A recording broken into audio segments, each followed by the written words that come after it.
Les parjures de Grégoire Noël qui croit au Père Noël, qui a eu son diplôme d'un bonus, et que c'est un avocat à la mayonnaise. Il n'y a aucun outrage à magistrat en vue des accusations qui me fait contre moi, qui sont des calomnies, c'est-à-dire calomnie numéro 1.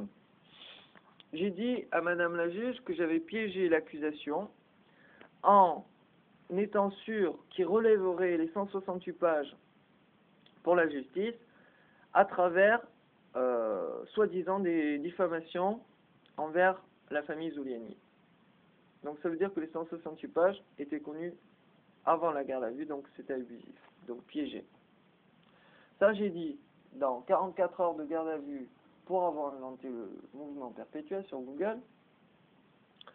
Je l'ai mis que j'expliquerai le jour J, le 23 mai, pourquoi il serait piégé pour le vrai visage de la famille Zuliani. Ça c'est le premier point.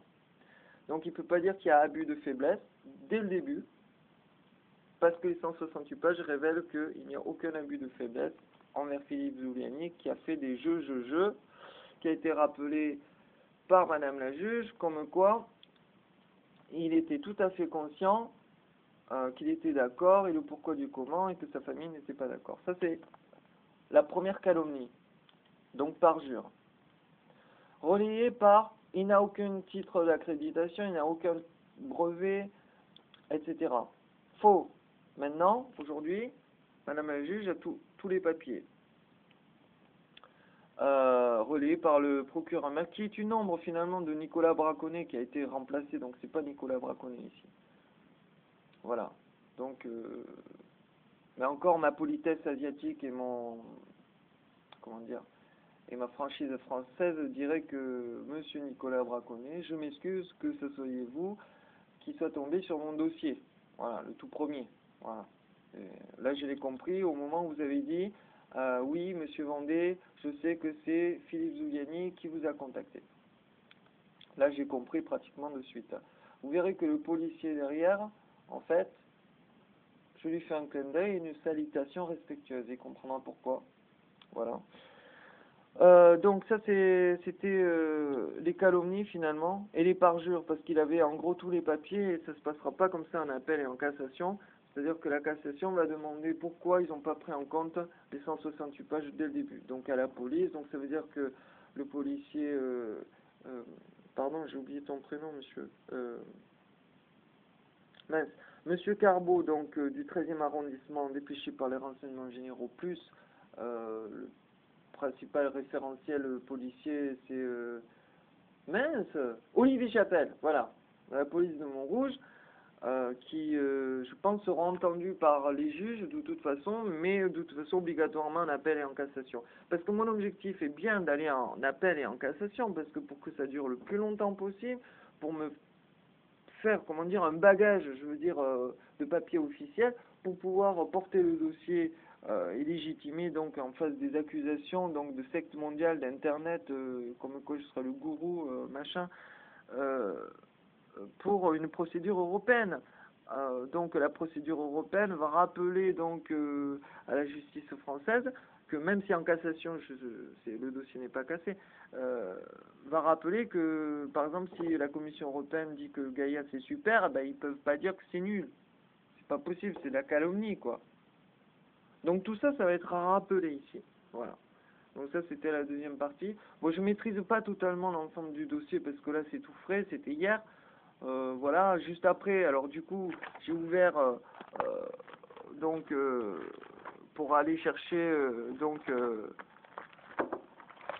des dossiers, comme quoi par exemple j'ai tout ça à étudier moi, je veux dire pour préparer Gaïa Vacuité 2, protection internationale, enfin je veux dire voilà, mais il faudrait que j'attende un contrat gouvernemental pour juste le déposer quoi.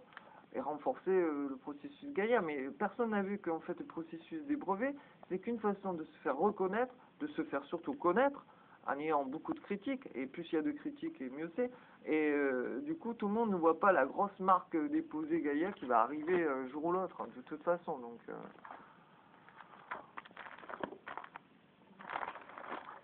voilà, donc dans mon book, j'ai intégré donc maintenant le courrier que j'ai fait à monsieur le préfet. Donc là, ça a été, je veux dire, 19 mai, quoi. Je veux dire, plusieurs jours après, je l'ai reçu lundi, le jour même où je partais en procédure. Donc voilà, donc, ah tiens, par exemple, Xavier Richard, dans le monde français musical, il est reconnu, quoi. Je veux dire, Xavier Richard. Et ce genre d'attestation, bon, mais j'ai pas tout sauvegardé, mais quelques-unes. Là, c'est mon adoption, quoi. Donc ça, c'est pareil. À l'Europe, je vais pouvoir peut-être, en vue des accusations, faire annuler ma nationalité française, ce qui est un message puissant. Tout le monde veut avoir la nationalité française. Tout d'un coup, il y a un Français qui dit, bah non, je veux plus la nationalité française, parce qu'on m'accuse de parasiter la société française. Donc, du coup... voilà, truc en psychologie, c'est pas du vent non plus. Il hallucine le procureur. Là, madame la juge, elle a pas compris. Elle m'a dit, vous n'êtes pas fait soigner. Je me fais, si, je suis allé voir le psychiatre pour qu'il me donne des médicaments. De suite, elle m'a coupé en me disant, ouais, mais non, je vous parle pas de médicaments, mais de vous faire soigner. Je lui fais, ben, voici le papier. Elle cherche dans son dossier, elle dit où ça. Alors, maître Marianne, elle dit, je vous l'ai fourni et machin. Alors, du coup, j'ouvre mon book et je file ces papiers, comme quoi ne justifie pas de consultation en psychiatrie. Bon, ben voilà, et du coup, madame la juge a été confrontée à chaque fois à, d'une part, il y a tous les symptômes de la folie, du génie fou furieux, et de l'autre, une absence totale de pathologie psychiatrique. Et la personne ne comprend. Ben si, légitimisation de la procédure européenne et cassation. Il va falloir que l'accusation réponde à tout ça. D'où que ça sort, comme elle dit la madame le juge, ma dangerosité criminologique. Donc pour ça, il faut prendre en compte en pièce à conviction agriculturegaia.com et décrypter tout par les spécialistes au niveau des scientifiques, des psychiatres et tout. Ce qui est mon objectif, pour attirer toute l'attention sur mes écrits. Mes écrits, je passe par exemple une unité de temps à l'écrire. Je ne me relis pas, sinon je passerai mon temps à me relire. Donc ce qui veut dire que pendant que je fais caca, il y a une centaine de personnes, pendant que je fais caca, qui lisent mes écrits super puissants, que ce soit technologiques, philosophiques ou religieux. Voilà. Donc, ben écoutez, si ça c'est pas la définition de Dieu, là,